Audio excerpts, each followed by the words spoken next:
Lep pozdrav, gospod minister. Lahko samo na kratko, po nočni seji vlade, v bistvu nekaj ur pa že nov sestanek z predsedniki političnih strank. Kaj točno jim boste sporočili? Ja, še enkrat bomo dali informacijo, kaj je pravzaprav sklenila vlada na današnji nočni seji, ki je trajala do 4 zjutraj. Gre predvsem za to, da smo aktivirali rezervo, policijo, vojsko in pa se predlagamo spremembe zakona o obrambi, ki bi dala, te spremembe naj bi dale več pooblastil pripadnikom Slovenske vojske, zato da bi lahko bolj učinkovito ukrepali, zlasti kar se tiče varovanja državne meje in kar se tiče tudi varovanja državljanov, tako da bomo videli na to razpravo. Kakšna sredstva bi lahko imela vojska? Poglejte, to so podrobnosti, bodo dobili določena policijska pooblastila, takšna, ki bodo omogočilo, da ustrezno lahko upravljajo naloge, ki jih je potrebno nujno upraviti, če želimo zagotoviti nadzor nad državno mejo in če želimo zagotoviti varnost državljanov. To je v tem momentu ključno, ker ne smemo pozabiti, da mi še vedno izvajamo Schengen, ne glede na to, da je pritisk iz Hrvaške močnejši. Obžalujemo pa to, da hrvaška stran je povsem nekooperativna.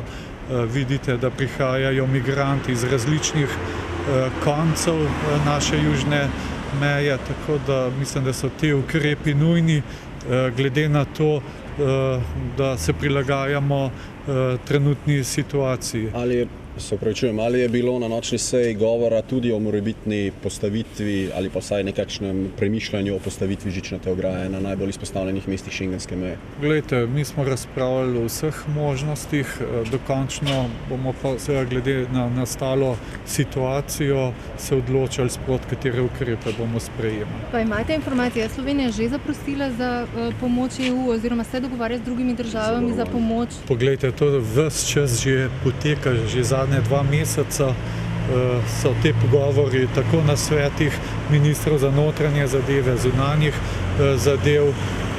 Jaz mislim, da bo tudi predsednik vlade opravil nekatere pogovore, tako da to teče, vendar žal Evropska unija se ne odziva tako, kot bi se morala. Vi morate vedeti, da še 3. septembra, ko smo imeli neformalno srečanje ministrov za zunanje zadeve, so nekateri bili mnenja, da balkanska pot, tako imenovana zahodna balkanska pot, da to ni evropski problem.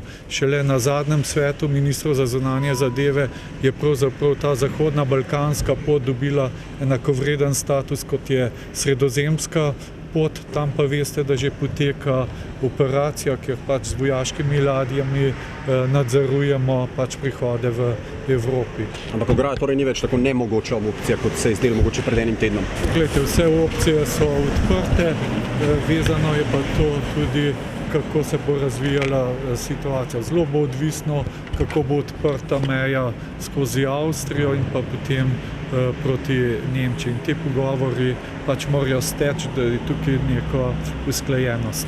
Hvala.